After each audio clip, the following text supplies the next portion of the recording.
Pour ses 5 frères et sœurs, rien ne peut effacer le souvenir de cette maman si parfaite à leurs yeux. Très vive, très joyeuse, pleine d'allant, de tendresse et tout. Oui, c'est cette image-là qu'on a. À 82 ans, Claude Tavernier était veuve, mais toujours bien entourée. Une grand-mère adorée par ses 27 petits-enfants. J'en reviens pas. Vous allez voir la brochette des petits-enfants qui souhaitent un joyeux anniversaire, ils ont tous les noms derrière, chaque lettre. Chaque année, lors des grandes vacances, Claude accueille toute la famille dans son immense propriété, située à Barbezieux-Saint-Hilaire en Charente. Toute l'année, elle préparait l'été, elle nous attendait. Ouais, elle tient à nous recevoir. Elle tient à nous recevoir. Voilà.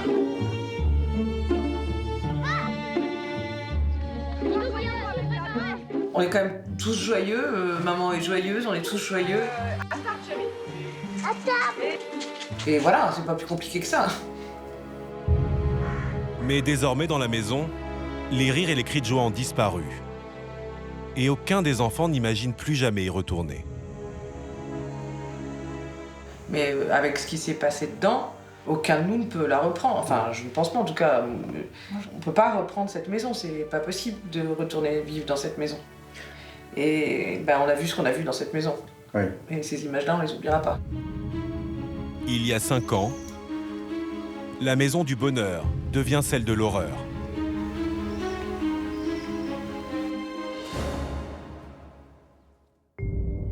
Nous sommes à Barbezieux, le mardi 26 juin 2012. Il est 21h45. Le système d'alarme qui protège la maison de Claude Tavernier vient d'être étrangement débranché. Un agent de la société de télésurveillance tente immédiatement de joindre la veuve qui vit seule, mais elle ne répond pas. L'agent de sécurité parvient finalement à joindre un ami qui vit à proximité, Christian Paulet. Il se rend aussitôt sur place et quand il arrive devant la grille, il remarque plusieurs choses inhabituelles.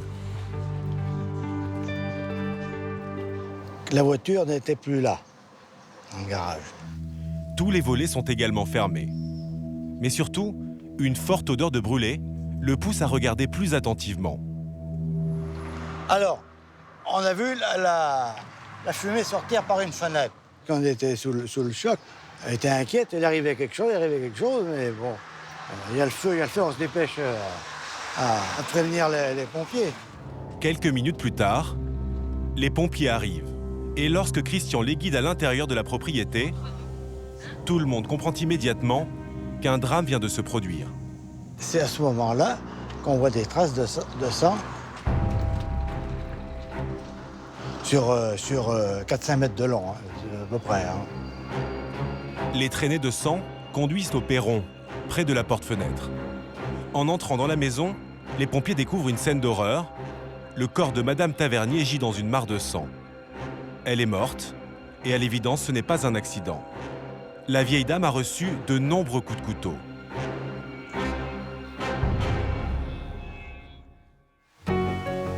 Les gendarmes de la commune arrivent à leur tour, et ils connaissent déjà bien les lieux.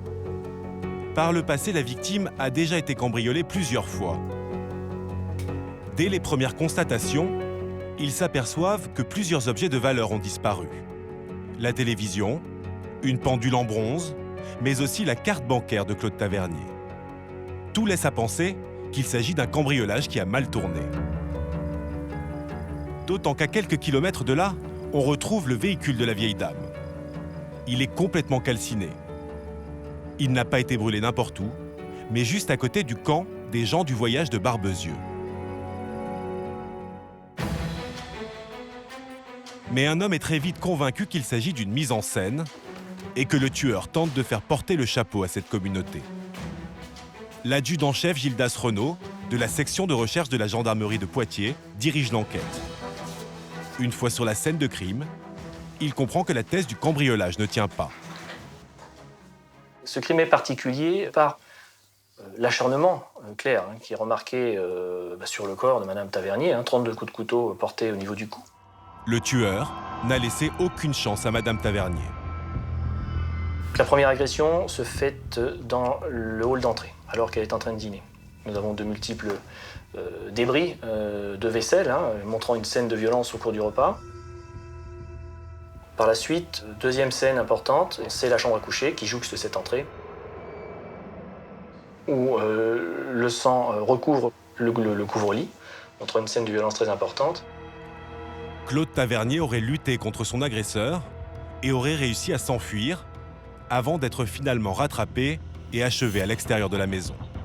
C'est pas juste un cambriolage qui tourne mal, choses comme ça. Il y a vraiment un lien fort particulier que l'auteur, en tout cas, a instauré avec sa victime. Cette intuition se confirme rapidement. La carte bleue dérobée à Madame Tavernier n'est pas utilisée et l'on retrouve la télévision dans ce fossé, non loin de là. Donc il a tout mis en œuvre pour nous diriger sur de fausses pistes, laissant penser à un cambriolage qui a mal tourné. Et l'homme ne s'est pas contenté de brouiller les pistes. Il a aussi pris soin de ne laisser aucune empreinte digitale. Il a mis le feu à la maison ainsi qu'à la voiture de la victime pour tenter d'effacer toute trace de son passage. Claude Tavernier a donc été victime d'un tueur organisé qui a visiblement voulu commettre un crime parfait. À Barbezieux-Saint-Hilaire, c'est la consternation. Sous le choc, les habitants organisent une marche blanche. On se dit c'est pas possible, des choses comme ça devrait pas arriver. On n'est pas bien, il y a un malaise, on dit il y a quelque chose qui se passe. On a peur, finalement, on a peur. Et elle était tellement gentille, cette femme, elle ne méritait pas ça.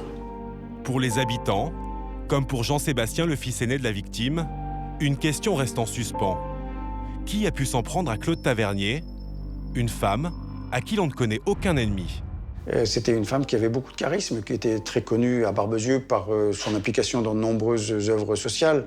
Elle allait régulièrement, toutes les semaines, à l'hôpital voir les personnes âgées. Elle travaillait au Secours catholique, donc elle était aimée. Tous les gens qu'on a connus avaient au moins une certaine affection, une certaine admiration pour elle. Une femme aimée de tous, exécutée de façon méthodique. Les enquêteurs font face à un mystère absolu et ils n'ont aucune piste. Quelques jours plus tard, un témoignage capital va faire l'effet d'une bombe. Le soir du meurtre, Sylvain Morin assiste à une scène très troublante. L'homme n'est pas n'importe qui, il est gendarme motocycliste. Ce mardi 26 juin 2012, il prend son service à 20h. Et pour se rendre à la gendarmerie, il passe devant la maison de Claude Tavernier. Donc là, quand j'arrive à l'intersection,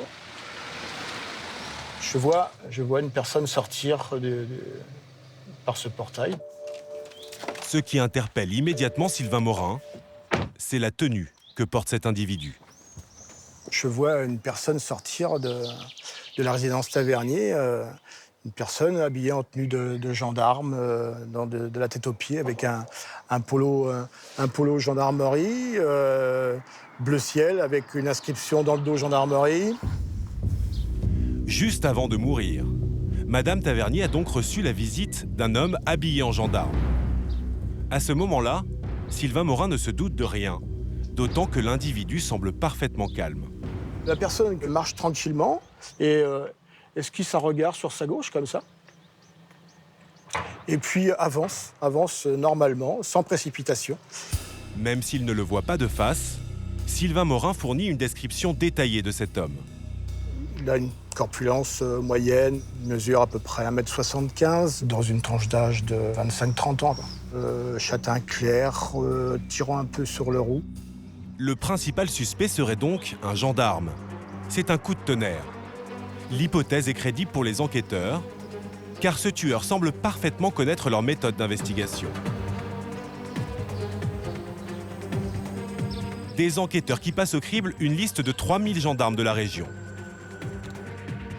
Après 2 mois d'investigation, un individu attire leur attention. Un certain Mathieu Belins, qui a travaillé dans une gendarmerie à 10 km de Barbezieux. C'est un gendarme de 27 ans, aux états de service irréprochables, qui n'a vraiment pas le profil d'un tueur.